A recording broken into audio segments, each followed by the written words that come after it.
Ba-da-da-da-da-da. Dungeons and Dopamine. Ta-da!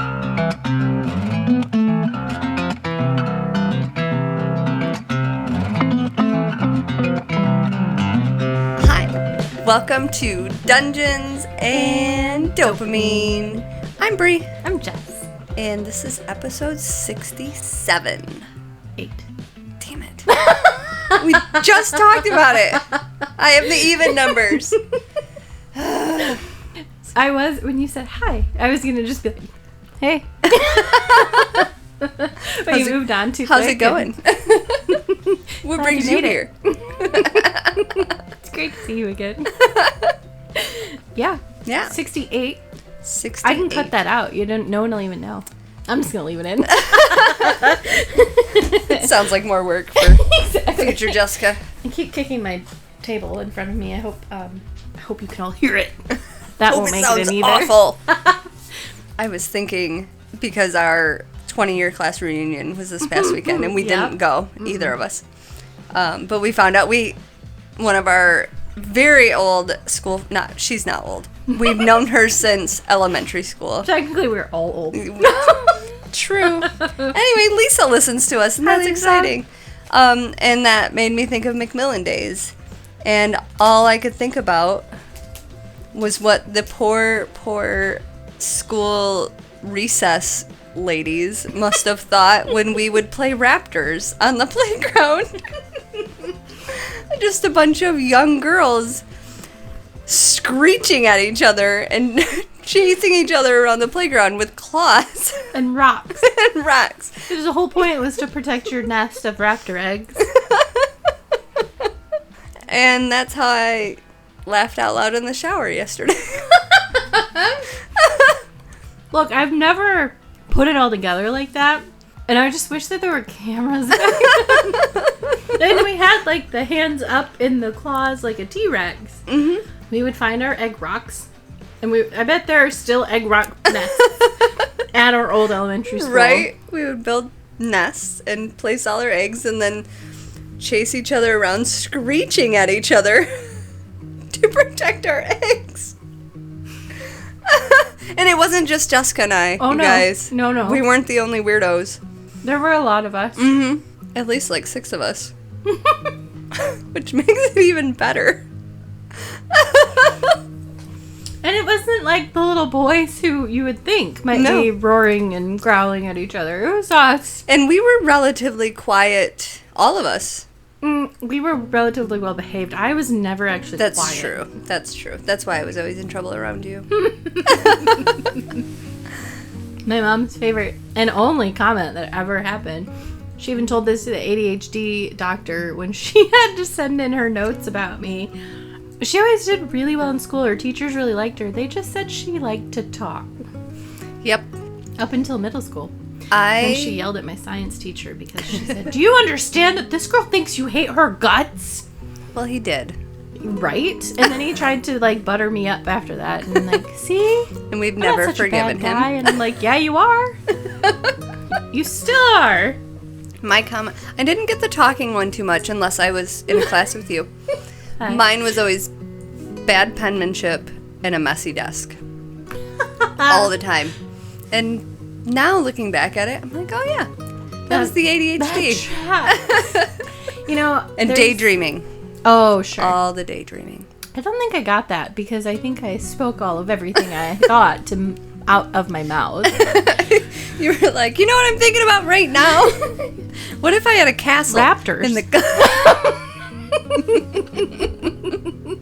I gotta go bury some eggs. Bye. How do you think is the best way for a mama raptor to protect her babies? Do you think they have to sit on their nest, or do you think they can just bury it in the ground and let the sun work? Do you think they're safe right now? I gotta go outside. Absolutely. I wish we could interview our elementary school teachers. Anyone who would have been out there at recess.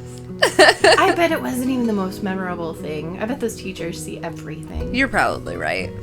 But I'd love to see it. I I was gonna say. So there's this lady on TikTok who's a teacher, elementary school teacher, and I follow her because, you know, this little. Whoa! Don't touch the microphone. Don't touch it. Breaks the rules. It breaks the podcast. I gotta go protect my eggs. Just go stand in front of the freezer or refrigerator and screech at Carly. I just want a Lunchable, Mom. You won't make me a bento box. Sorry. Full circle. Sorry. So anyway, this is the only reason you love me.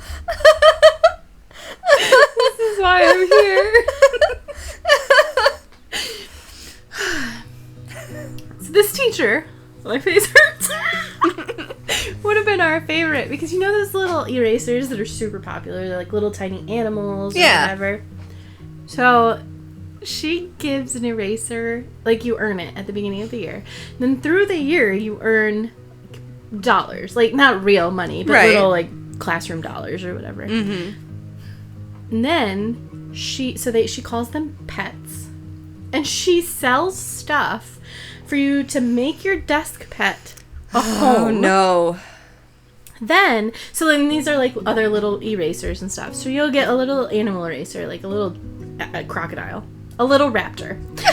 And then you can buy, with your class money that you've earned, you can buy a little box to keep it in. You can buy little stickers to decorate his house. You can buy other tinier erasers that are like food and snacks. Can you buy your pet pets? I think so. I think you can. She expands it a little every year. Like when the class says, "Oh, Miss blah blah, we should have this and stuff." She's morphed it into a whole thing, like a whole classroom economy. I want to be a teacher just for that reason now. Seriously, it's so cute. I'm gonna tell my sister-in-law about this so she can do it. That's amazing. It's so cute, and it's such a great way. Like, you know, this class is not gonna earn any dollars today. Mm-hmm. Or, I mean, if you're really at your wit's end, if everybody just sits down and be quiet, I will give you all $1. Right. I would do it. Don't you guys want to earn some treats for your pets? Your pets are gonna die! Your raptor's eggs are gonna get stolen. I'm gonna steal your raptor eggs. You know, I don't think we meant to steal each other's eggs, did we? We just needed to protect ours from the wind? I think we were all against each other. Each other's eggs? Mm-hmm. Wow. Which seems silly because why didn't we just stay with our own eggs? We go roar at each other. That's super important. I can remember discussing like leaves, and I'm gonna put these leaves in here so it's soft. Then I'm gonna cover it with this so that I'll find it again. And we used to like go into the woods that we weren't allowed in. Mm-hmm. And find sticks and those puffy the puffball things. Mushroom things. Yeah. Mm-hmm. Man. Those were good times. Let's go play Raptors. My backyard is perfect. It is. Carly would love it. Oh my god. Connor too. I'd have him come over and Except Connor would immediately go from, we just like screech at each other and protect our eggs, to, I got you with my raptor teeth! He's not allowed to play this. No. You gotta play over there. Climb you. No, Connor, this isn't the kind of game we're playing. You're disqualified. I got your eggs. Oh my gosh. So there was that blast from the past for you. Thank you for that. I really appreciate it. Mm-hmm. So I have a topic as well, but we'll save that because not topic to talk about, like big topic. I was like, well, I hope so. So I thought you could do it yourself. Ta-da! You've started great, okay? I'm going to go downstairs and get some things done. I'll just check in on you in a little bit. It'll be fine. My alarm is going off. I have a very purely selfish topic this week. Ooh, okay. It's composting. Oh, no, but like, I've considered this, so teach me. Exactly. We have been trying to compost for over a year now, and we were really good at it at first, and then we weren't. And then this week I was doing my walk around the yard that I do and realized I have a monster tomato plant growing out of my composter. Amazing. That's the best find. Growing tomatoes and everything.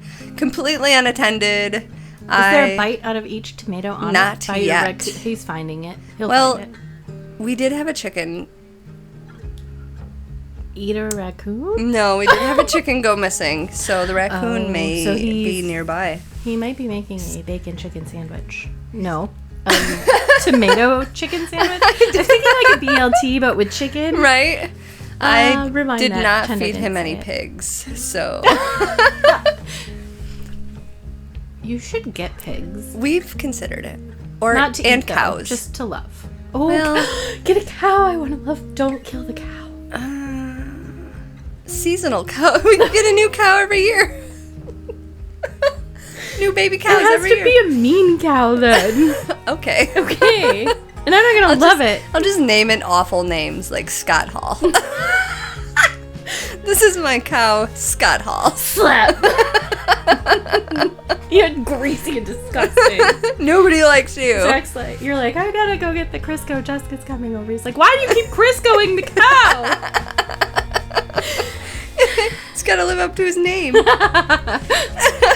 So, I'm so sorry. No, Please that was a good continue. tangent attack for, we've been failing at composting. The hardest part for us is it started off really fine in like the fall last year. I got our composter, and when the weather's nice, it was no big deal. You take the stuff out of the house, you put it in the composter every day, but then it got cold out, and then the stuff would sit for a few days, and I would get grossed out, and I would just throw it all away. And then we stopped composting for the winter.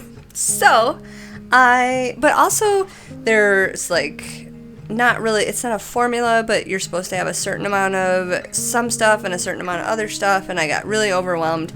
This is the main reason that I've never gone further. Exactly. I have the property. I could keep it pretty far from my house. And actually, we often will take old fruits or veggies or, like, say cheese balls or chips or whatever that don't taste as good anymore. They're not fresh. Mm-hmm. Instead of tossing them in our garbage can, we put them by our bird feeder and let the raccoons and possums and whatever's going to take them. Which is great. That's a good idea. Yeah, Except that you are attracting what could be them. pests Yes, to your yeah. house, which is fine, as long as you don't have things that you don't want them to get into. And as long as it's not bears you're inviting up on your porch. And all that. You're putting it far enough out that the squirrels aren't going to like break into your house. Right, yes. So I decided to do composting today so that I Yay. could learn about composting and maybe actually go forth with this.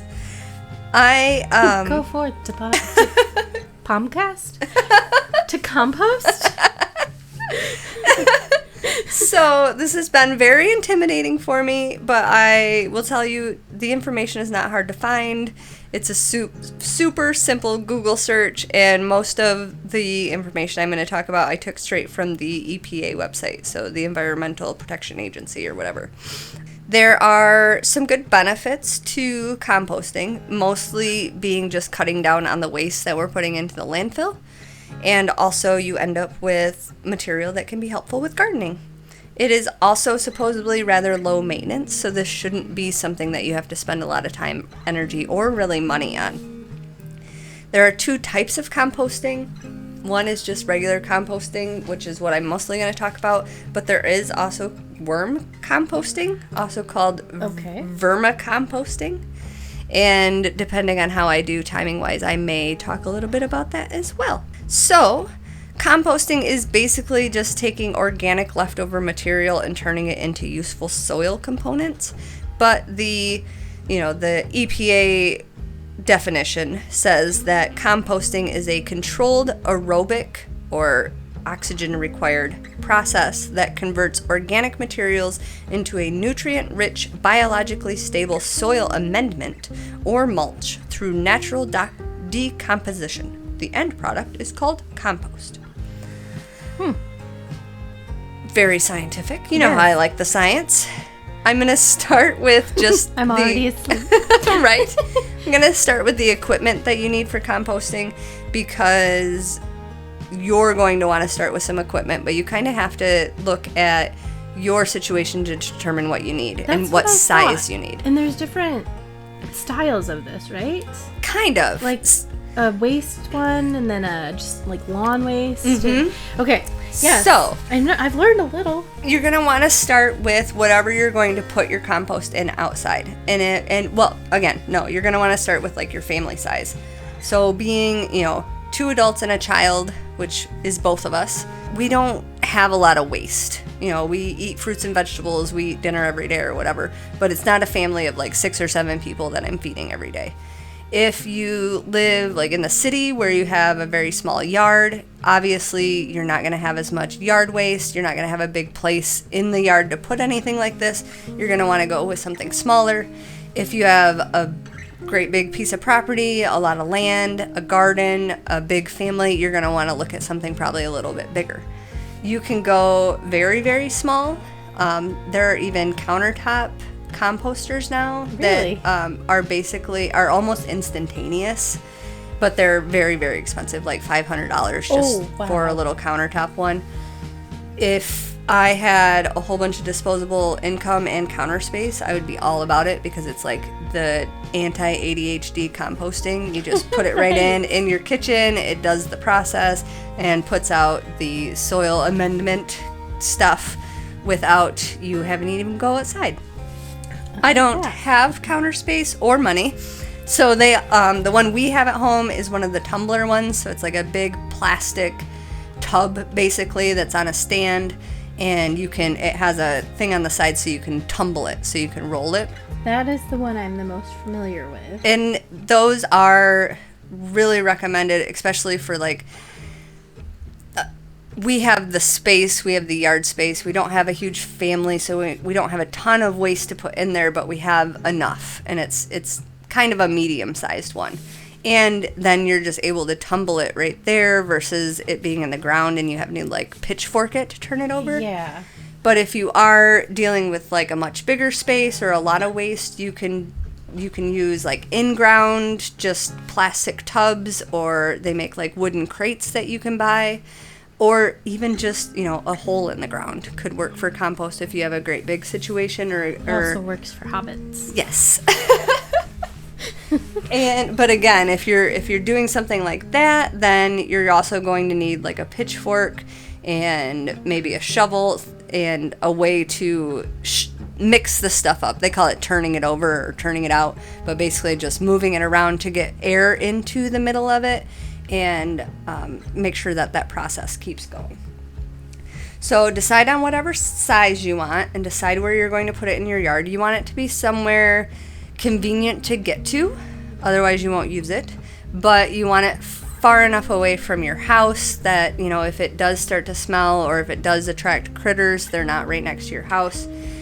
If you are putting it in a hole in the ground or just setting it on the ground, you might want to build like a fence around it to keep the animals out of it and avoid the different pest issues. You will also probably want some sort of small container inside to put your food waste in throughout the day, unless you're some sort of superhuman that could like peel carrots and then immediately take the carrot peelings out to your composter. Most people get it can be as simple as like a empty coffee grounds can that has a lid on it. Sure. You could put it in there, but they have really cute fancy ones you can buy on like Amazon and Target now that come with little lids, and you can put plastic bags in them, and you can do all the things. You can get super fancy, even not as fancy as the $500 instant composter, but they make different types of containers that might help with smell, or they might be vented, or they say compost or whatever. And then you will, again, if you are doing something in the ground, you'll want like the tools that you need to mix up the compost. For the one inside, you'll want to make sure it has a lid, because that one definitely tends to stink after a while and can cause fruit fly issues. Ugh. And then, so once you have all of your setup, you can start your actual compost. Pretty much all of the websites I read said you can start with like a good soil mix. If you have good soil at home, or if you bought some for potting soil, probably not potting soil, but like gardening soil or something recently, you can start that out as a base.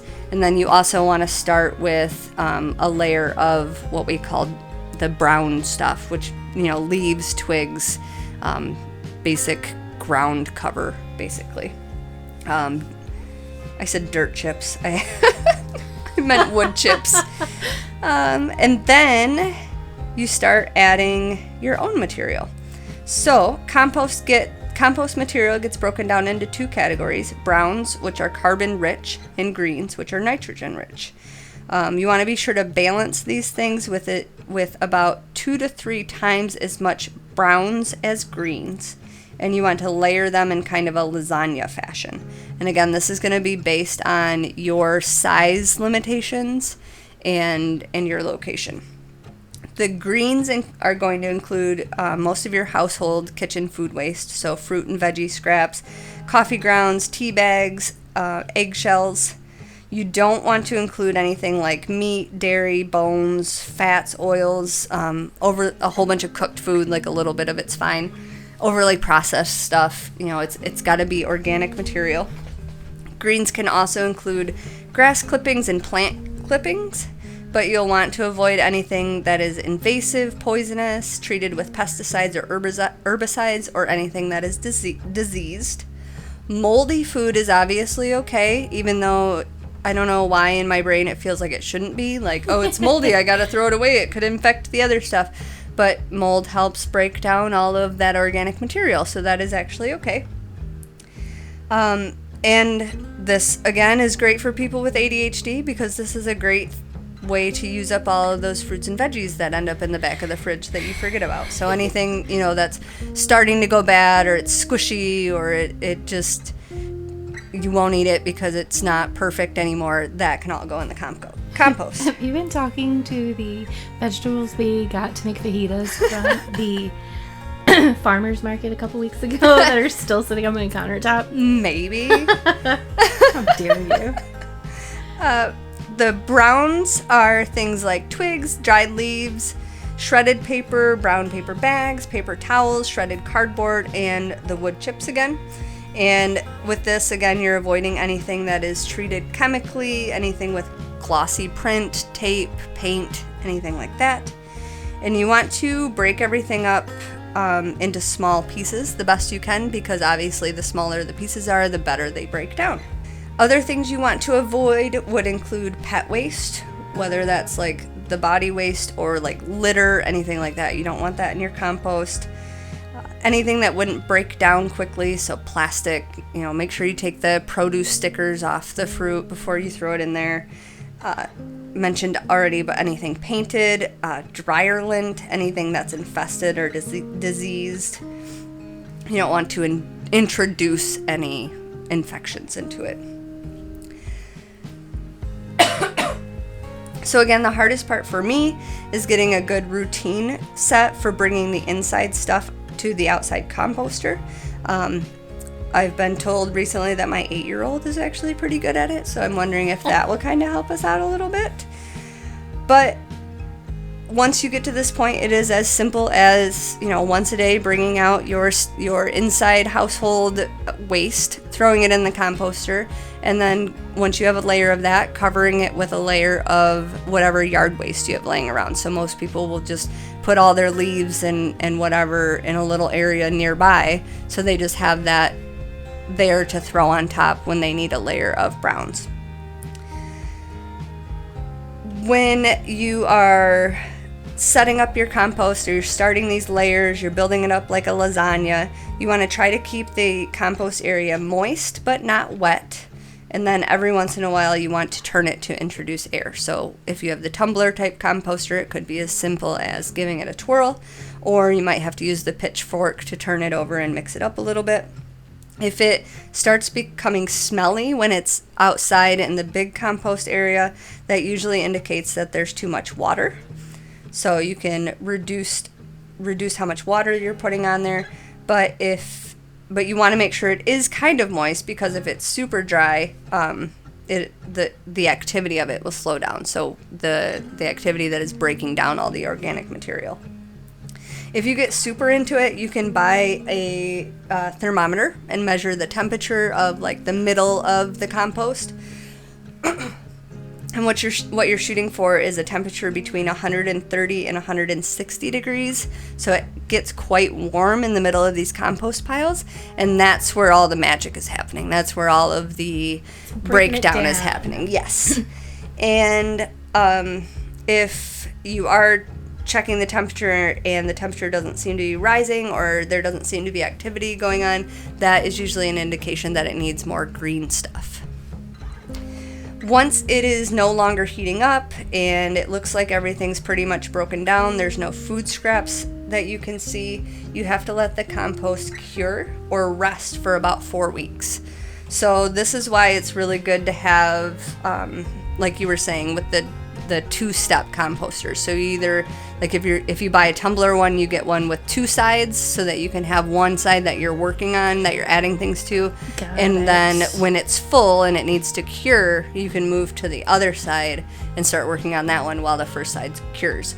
So you'll usually have, if you have a setup outside, you'll have 2 bins, one that you're working on, one that's been curing, and then you'll probably have an area for like the yard waste that we talked about, so you have a convenient place to pull from.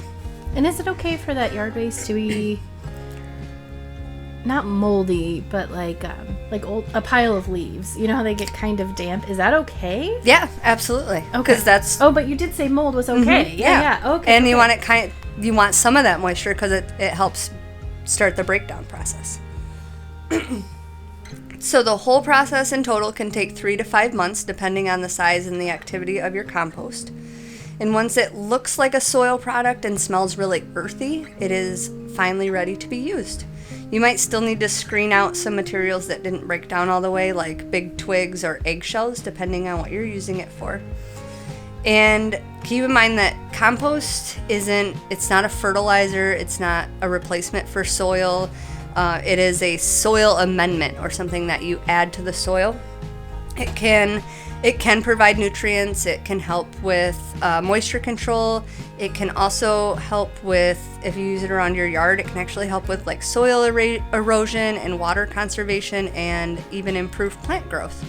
So it can be useful in your houseplants, it can be useful in your garden, it can be useful in your garden, your landscape bedding, it can be useful basically wherever you need it. But it's not, don't stop using fertilizer or, think that it's not going to have enough nutrients to only be it's almost the like soil. A fertilizer additive. Yes. And then I'm not going to get into worm composting because, let's be honest, it'll probably be a hyper-focused thing for me in the future if I do well with regular composting. But worm composting is essentially the same process, but you or you acquire a certain type of worm. Like, you don't just go get night crawlers from the store down the road, or like dig them up from your backyard. It's a certain type of worm, and you buy or build these specific worm houses, essentially, that are big like a compost pile. And then you do the same thing. You're introducing the food waste and you're layering it like lasagna with yard waste and food waste. But the worms are actually helping break down the soil. So the process doesn't take as long, and you're left with even more nutrient-rich soil additive because it's got all the worm castings in it now. Right? That's so tough for me to consider. Like, I know it's probably really good, but worms. Right. And worms aren't even the worst of the bugs. No, but they're still a little creepy. And to reach into like, soil and to take a handful out to like sprinkle over your garden as an additive. And then there's a worm. And worm castings, it's basically worm poop or worm waste. But it's supposed to be really good and very nutrient dense. So it's probably in my future, let's be honest. I'll have you teach me when you start. So that maybe I'll have some worms I can put in my pothos. There you go. You have to look at my pothos before you go. She's happy. Yay! The snake plant's still alive, so is the spider plant, but they're not as contented. I'll be honest. Especially my indoor plants are super suffering this summer. Because now that I have the greenhouse, I'm outside twice as much as I used to be. Not always doing things. Sure. But I am outside. But you're there. So my indoor plants have gotten a little dry a few times. They're not very happy with me. I have had a very, very busy summer, obviously. Mm-hmm. And my outside plants are... My mom stopped by the other day. She stopped at the store and got us a rotisserie chicken and dropped it off. And she messaged me after and she was like, I love the pink flowers that are growing out front. And I was like, what? There's flowers growing out front? I haven't even left the house. Were you here? Yeah. Yeah. I still haven't seen the flowers. I still think she's lying to me. She's like, yeah, I took a picture. They're really cool. Ryan said you planted the bush this year. And I was like, we didn't plant a bush this year. What is he talking about? I'm so confused. All right. I'm not interrupting you, am I? No. Okay. No, that Okay, was sorry. That was all I had for That was composting. That's all you had? No, it's something that I've always considered, and I feel like we learned about it a lot in school. Yeah, probably. We had like one of those green movements during our... Mm-hmm. But I've never actively... I guess it intimidates me as well. Which is silly because this barely even took me any time to write. It was 2 websites and some knowledge I already had, and now I'm like, yeah, I can compost. And 2 days ago I was like, I don't know. Composting seems really hard. And then I found a giant tomato plant growing out of mine, growing tomatoes that I didn't even have to think about. Like, this whole garden plan for next year, since I will only have one job for the first time in my adult life. And my compost bin just grows tomatoes without me even doing anything about it. Next year you're going to struggle like crazy Right? to get anything to grow. My compost is going to be garbage. Nothing's going to work. Oh, I guess I have to get my topic ready. I don't know, you seem really busy. Do you want me to just keep going? I'm almost done with the dum-dums, okay? I'll just talk about my half-done Ted Lasso. I'm still waiting for the day. I'm gonna have to dedicate an episode for you, and then we'll have to let me pick a topic that I just talk about the whole episode for those ones. So I messaged you today, actually, and I was like, my topic's super weird. And I know that's kind of weird for me to say because all of my topics are pretty weird. I mean, I talk about ghosty things and conspiracy theories and a lot of weird things. Yeah, so when you tell me it's weird, I assume it's going to be, like, normal. Exactly. And then I qualified it by saying it's not the mongoose haunting, the talking mongoose haunting weird, because that's almost normal. And now I know that I also have to do an episode about the talking mongoose haunting. Gonna need some explanation on that. Jeff, but I can't remember for sure. Anyway, this is weird for me. All right. So, you remember the O.J. Simpson case? Yes. You never could have guessed that that's what I was going to ask you, could you? Nope. So, O.J. Simpson case, it was a pretty big deal when we were kids. Mm-hmm. If I were to just sum it up from, like, my memory as a child, you see, we were almost 10. So if I were to sum it up to tell somebody about it, I would say O.J. Simpson was an NFL football player. He was dating or married to Nicole Brown. They either broke up or weren't together anymore, or she was cheating on him. I don't know the details. Mm-hmm. And she was with her boyfriend at the time, Ron something. I should know this, but that's not really the point of this. I was going to say Perlman, and that's not Goldman, though. It's Goldman. Yes. And to me, in my brain, this all happened on the same exact day. OJ got into a huge police car chase in a Ford Explorer. Because, no, it wasn't. A Bronco. Yep. That's right. White Ford Bronco. Yes, sorry. Okay, yep. And drove crazy, and then he had some amazing lawyers, the one with the hair, and didn't get in trouble for this murder. And then later on went to write a book that seemed like it mocked all of it, that was like, I didn't do it, but if I did, this is how I would have done it. And there was a bunch of evidence, like a glove and a hat and some stuff and a tiny bit of blood in his Bronco. And that's what I remember as a kid. Yeah, that's about what I've got. Something I didn't realize is that this was a huge deal because it was really racially charged. So in LA at the time, they had just had, I mean, we can just come out and say it, racially motivated, brutal beatings. Black men, mostly, were getting the crap kicked out of them. Things changed so much in the last 30 years. We don't deal with that anymore. But they were getting the crap kicked out of them just for being black dudes that did something naughty that a white dude just got slapped on the hand and sent away for. So no one at that time trusted the LAPD if they were a person of color. And white people screamed, he's guilty, he's guilty. It was a really, really rough, racially charged time. And that's kind of what the whole story was. And I believe, didn't O.J. Simpson pass recently? Or within this year. Yeah, okay. So it's crazy. It's really weird. So, you're not going to believe this, but I was on TikTok the other day. What? And you're not going to believe this either, but my TikTok sometimes veers into creepy or conspiracy world. Never. Shocking.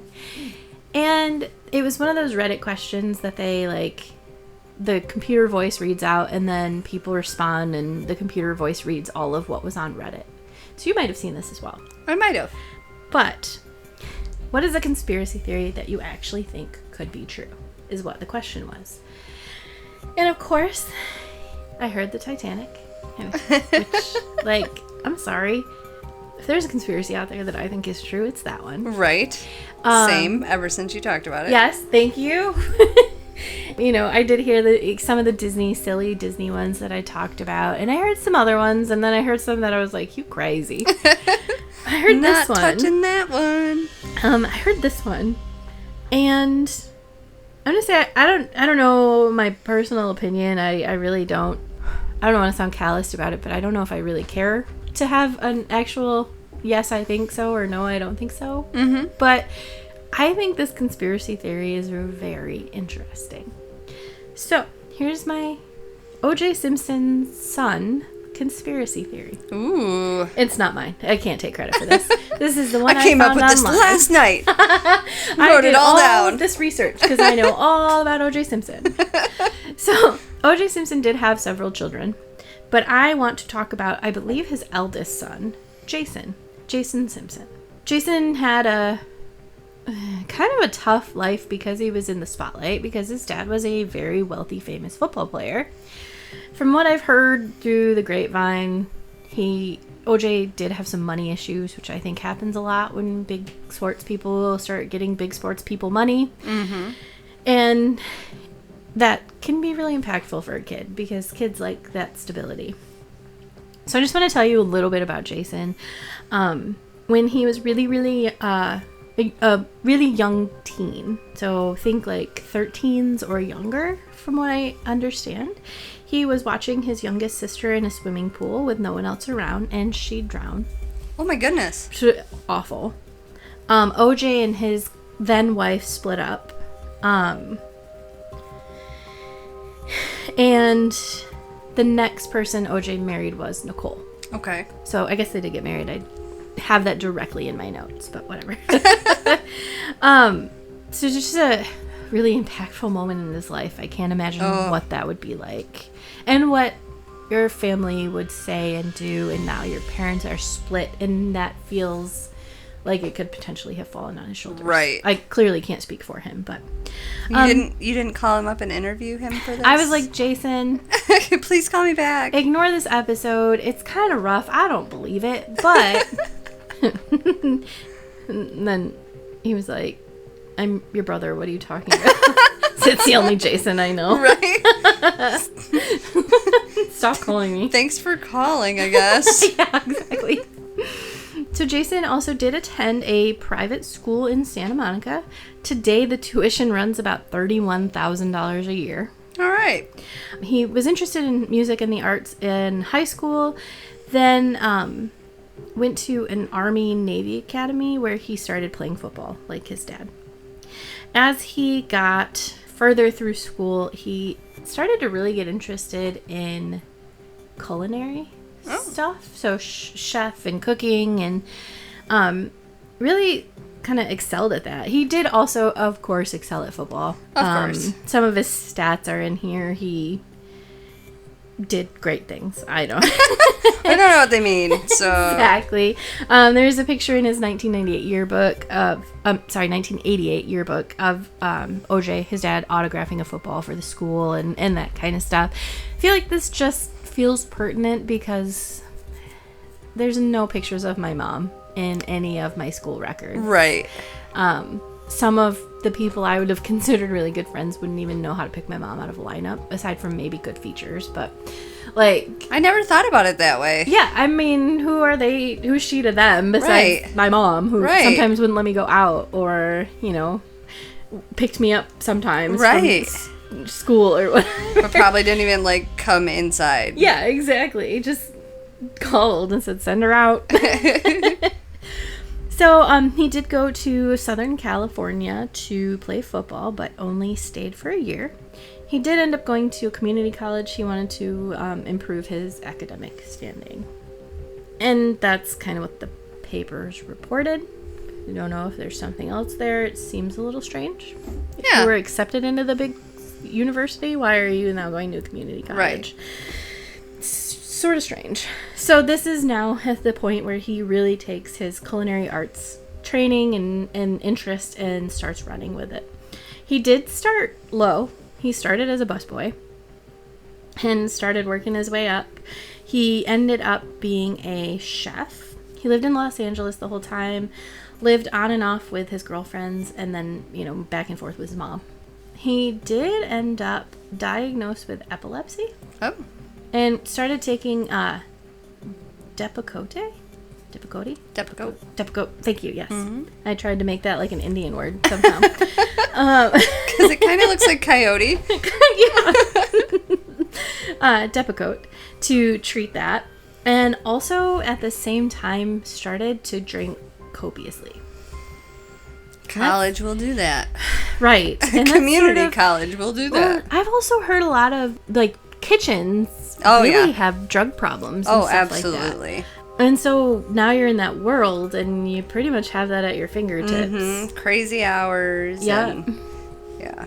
Cocaine. I mean, it's still in the early 90s, late 80s. So. Oh, yeah. Absolutely. So in 1990, he was pulled over and sentenced for driving under the influence. He had 30 hours of community service to take care of for that. Because in the 90s, you could drunk drive and basically no one cared. Yeah, and especially if you were, the family of a famous person. He ended up in a program after this incident, and it doesn't really say why. Some people report that it was a suicide attempt. Some people think it could have been alcoholism and he was forced in. And then some people just think he was sick or, exhausted or whatever celebrity kids do. Right. In 1992, by 1992, he was out and he assaulted his boss at the restaurant. He, I believe, punched him in the face and beat him up and was charged originally with 3 counts of assault, felony accounts of assault. But he did plead guilty and it was reduced to misdemeanor. And he did 10 days of community service and 2 years probation. Huh. Must be nice. Uh-huh. A man, this is, bear with me here. I know this seems like I'm going off the rails, but bear with me. A man named William Deere published a book in the 2000s, I want to say it was November-ish of the year 2000, about Jason, saying that he had intermittent rage disorder, and that is why he had to take the medication. Not seizures. I don't know where he's getting his information from, but I'm just sharing what I've learned. He also had been accused of assaulting 2 of his girlfriends. One of them in this book is quoted as saying, "He grabbed me, pinned me down on the bathroom floor, then he grabbed for my braids and started whacking off my hair with his chef's knife." Oh my goodness. Which would be terrifying. Now, it's said that the same woman said he had stopped taking his medication about 2 months before the murder of Nicole and Ron. The man who wrote the book said that he has some diaries that Jason wrote in. He said that a friend of his purchased a storage locker that Jason was behind on paying, but his stuff was all in there. So he got diaries and images and all sorts of personal effects that come out of storage lockers like that, which is part of why it should be illegal to do that. What do I know? Nothing, Jessica. Nothing you know at nothing. all. You know nothing, Jon Snow. So he claims that in some of these diaries it says, "I cut away my problems with a knife, and I still have the knife." I don't know if that's, some kind of poetic way of saying I hacked my problems away, but I still have the weapon, or I don't know. I mean, I could maybe see it being deep and something. Sure, maybe. It also sounds a little bit like I stabbed 2 people, killed them. My dad got blamed for it, got free, and now I have the knife. And I still have the knife. Yay, Put me. it in the storage locker. And then Deere, the book author, also claims he has the knife, but that no one wants to worry about it anymore. Like, no one wants to test it or anything. Everybody's like, no thanks. We're done with that. He also claims that he has images of Jason with his dog wearing the hat that OJ is accused of wearing during the murders, which did end up with human hair as well as canine fur on it. But believe it or not, in the 90s, like that early in the 90s, we still weren't able to do a lot of DNA testing. Yeah, DNA is relatively new. Yeah, it seems like it's really excelled.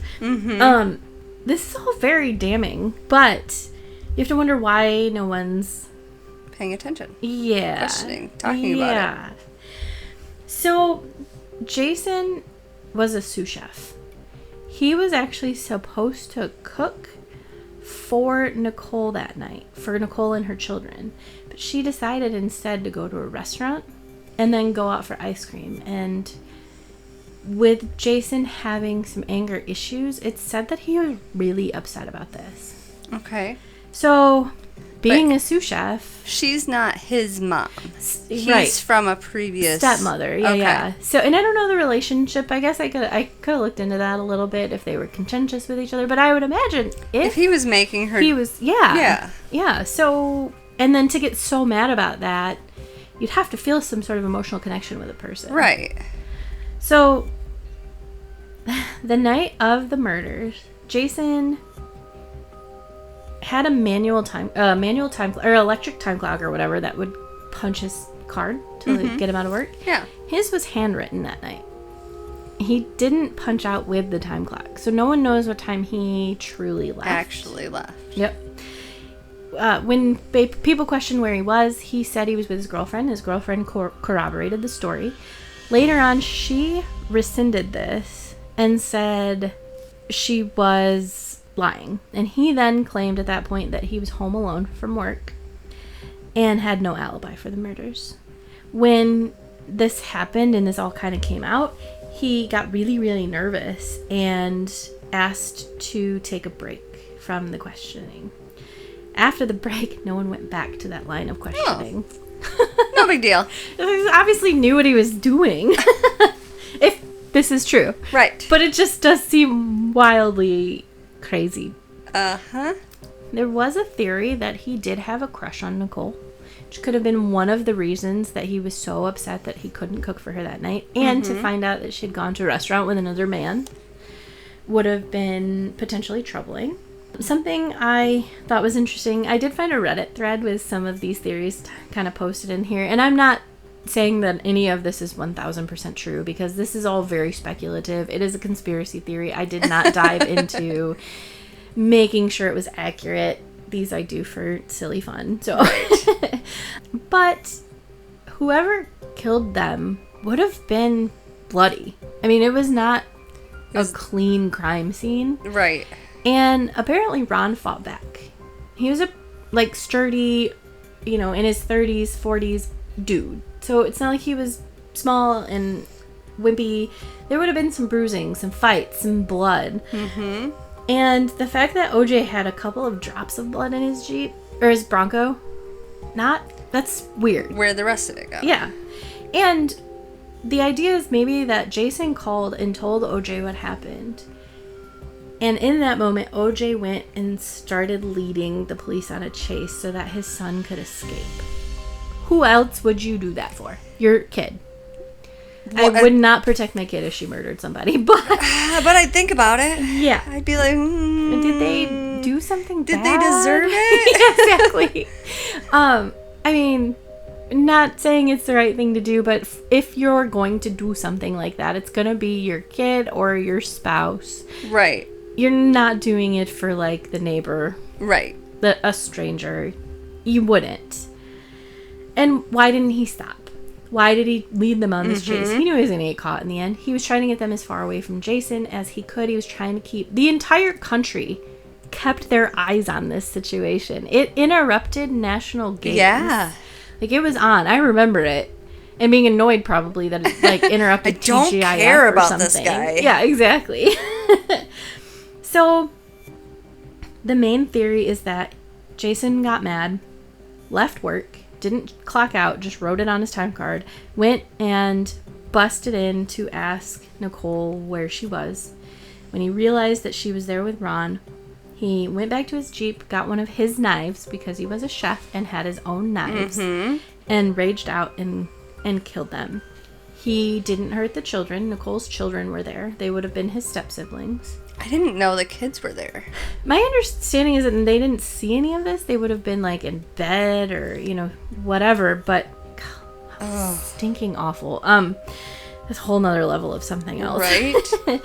Now, these were the early days where cops didn't typically look at cell phone records. If you even had one, that was incredible. Right. But the rumor is that he called his dad that night. When OJ showed up, he saw what happened. Took took the glove, took the hat, and ran. So that the police would, as I was saying earlier, follow him and look at him. He knew he was a football player. He was high profile. They'll pay all the attention to me. Exactly. His kid, Jason, probably would not have gotten off with a slap on the wrist. Not saying OJ had it easy, but it was essentially a slap on the wrist. Yeah.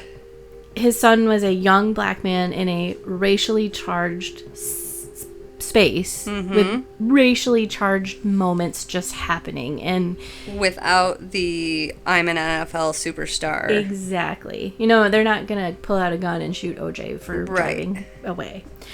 So that's what he did, and then he called some lawyers and he got off. The best lawyers. Yep. And then Jason was able to come up with alibis and hide the evidence and just sort of fade away into... I didn't even think about the fact that OJ might have children.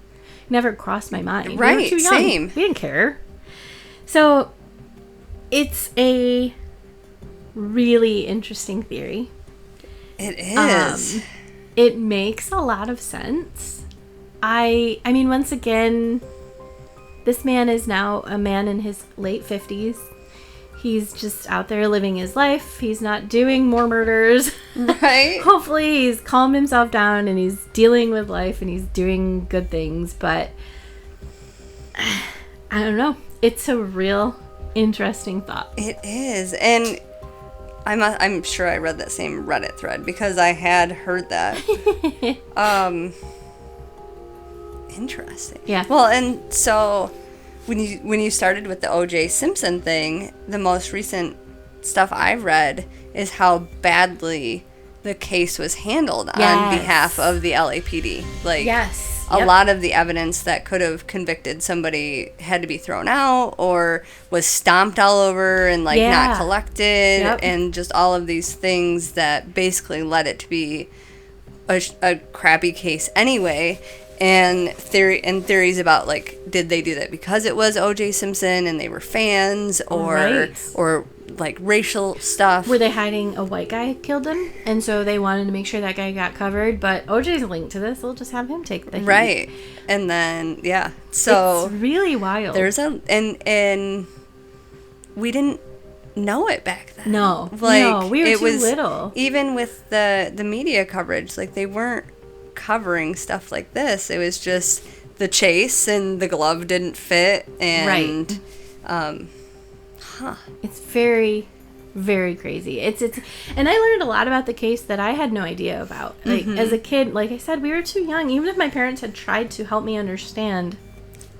Why would they have? Yeah, I mean, sit down a 9-year-old and say, "Look, things about race are happening, and you don't understand." But But it's sad. yeah, and who was saying that at the time? They were feeding to the news like O.J. Simpson's a killer, and Yeah. it was really crazy. To me, I never, not to sound ignorant, but I never even put race into the packet of Yeah, information. Like, right. my brain never did. I was too little for that to happen, and now that I'm older, it's so cemented as just what it was. Yeah. None of that was in my brain. Huh.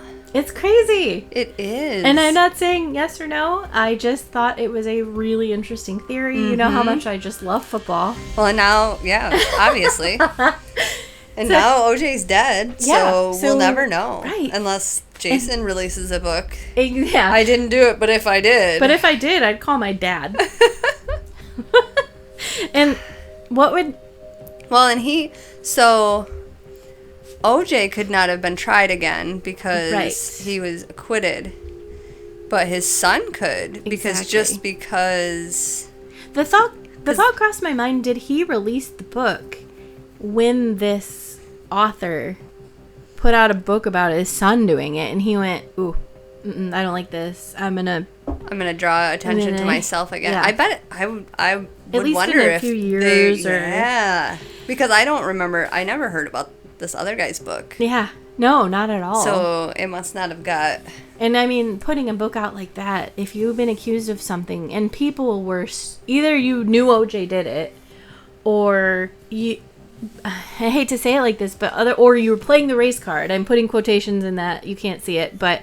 Because that's what a lot of people grossly said. I mean, it was one or the other. And... I don't know. It blows my mind. That's a good one. Yeah.